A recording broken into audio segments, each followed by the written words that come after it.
যমুনা নদীর সুস্বাদু টাটকা তরতাজা মাছে প্রতিদিন সকালে সরগরম হয়ে ওঠে সিরাজগঞ্জের ১ ঘন্টার মাছ বাজার।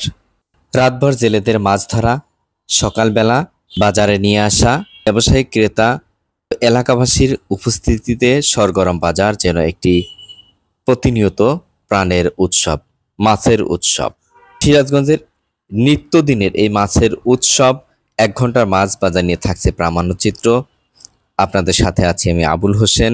বিস্তারিত দেখার জন্য সাথেই থাকুন। ধন্যবাদ।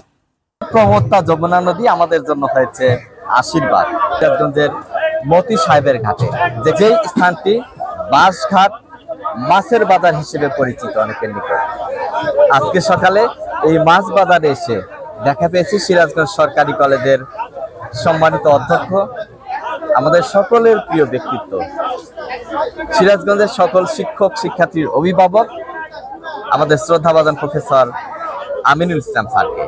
দর্শক, আমিনুল ইসলাম স্যারের কাছ থেকে জেনে নিব আজকের সিরাজগঞ্জের যমুনা পাড়ের পরিবেশ, প্রকৃতি, ইতিহাস, ঐতিহ্য, বাঁশঘাট, মাছঘাট এবং অন্যান্য বিষয়। আমি খুবই সারপ্রাইজ হচ্ছি যে আবুল হোসেন অক্সিজেনের ফেরিওয়ালা মাছঘাটে আসে। এইটা আমি মানে বিস্ময় বিবরণ হচ্ছি যে আবুল হোসেন এত সকালে চলে আসছে।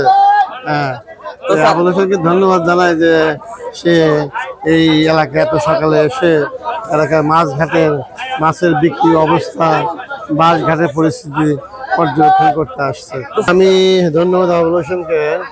এখানে যমুনা সেতু হওয়ার পরে থেকে আমাদের সিরাজগঞ্জবাসী একটু নিরাপদ বোধ করছে এবং যে কারণে শহরে মাল্টি স্ট্রিট বিল্ডিং হচ্ছে, মানুষজন নিরাপদে বসবাস করতে পারতেছে। কিন্তু এই যমুনা সেতু হওয়ার পূর্বে মানুষ খুব অনিরাপদ ছিল আর কি, কখন ভেঙে কোন দিকে ঢুকে পড়ে আর কি। যে কারণে যমুনা সেতুটা হওয়ার পরে একটা প্রোটেকশন হয়েছে, যে কারণে এখন মানুষ নিশ্চয় স্বাচ্ছন্দ্যে তাদের বিভিন্ন ঘরবাড়ি তৈরি করতে পারতেছে। যমুনার পাড়ে বিভিন্ন ধরনের স্থাপনা তৈরি হচ্ছে।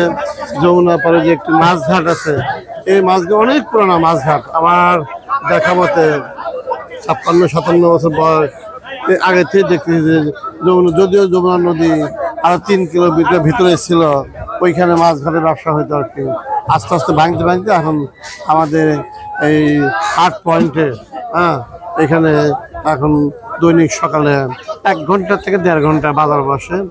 এখানে টাটকা শাকসবজি পাওয়া যায়, টাটকা যমুনা নদীর মাছ পাওয়া যায় এবং পার ডে এখানে গড়ে ৫ থেকে ৬ লক্ষ টাকার কেনা বেচা হয় এই মাছঘাটে যমুনা নদীর মাছ। এবং এই যমুনা নদীর মাছ কেনার জন্য বিভিন্ন দূর দূরান্ত থেকে বিভিন্ন লোকরা আসে, তারা এখান থেকে মাছ কিনে নিয়ে যায় এবং শহর থেকে টাটকা শাকসবজি, বিভিন্ন এলাকা থেকে টাটকা শাকসবজি আসে, সেগুলো তারা ক্রয় করে তারা নিয়ে বেশ স্বাচ্ছন্দ্য বোধ করে এবং তুলনামূলক ভাবে অন্য জায়গার চেয়ে একটু কম পাওয়া যায়। এটা বাঁশঘাট সেটাও অনেক পুরোনো বাঁশঘাট। একটা সময় দেখতাম রংপুরের ওদিক থেকে বাঁশ চলে আসতো, ঘুরা করে বাসে চলে আসতো এবং কাঁঠাল, আম, লিচু সব নৌকা করে আসতো। কিন্তু এখন নদীর প্রমত্তা যমুনা নদীতে পলি পড়ার কারণে, গজলডোবা ব্যারেজ দেওয়ার কারণে, তিস্তা ব্যারেজের কারণে এই নদীতে পানি প্রবাহিত না হওয়ার কারণে বিভিন্ন জায়গায় জোয়ার পড়ে গেছে। বিধায় নদী যমুনা নদীর যে প্রবাহ ছিল আগে, সেই প্রবাহটা এখন আর নাই।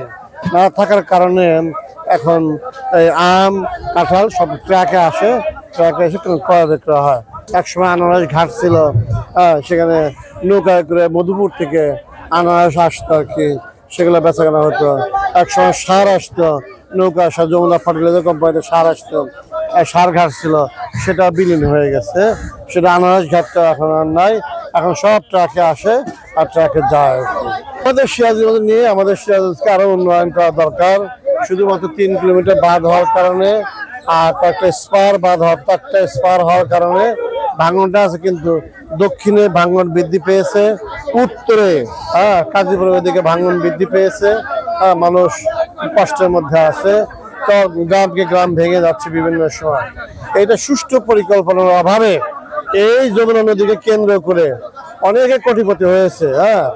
এই সুষ্ঠু পরিকল্পনার অভাবে, দুর্নীতির কারণে এই যমুনা ভাঙনটাকে আজ পর্যন্ত ঠেকানো যায় নাই।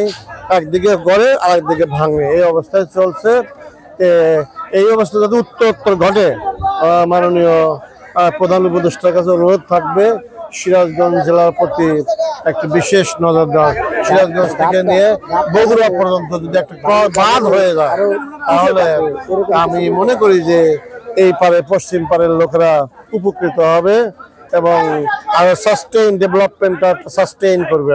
সিরাজগঞ্জ মানুষ হিসেবে অনুভূতি, আল্লাহ রাব্বুল আলামিন সিরাজগঞ্জ শহরে তাকে জন্ম দিয়েছে এবং একটা নদী মাতৃক এলাকায় বসবাস করি, ভালো লাগে আর কি।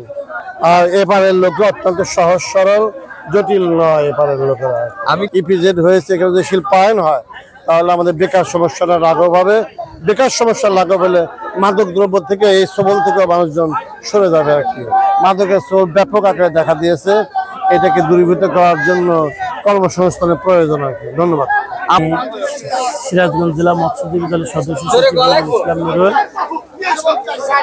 এবং এই মাছটা, এই মাছ বাজার আমার পূর্বপুরুষরা এখানে স্থাপিত করেছেন প্রায় 50-60 বছর।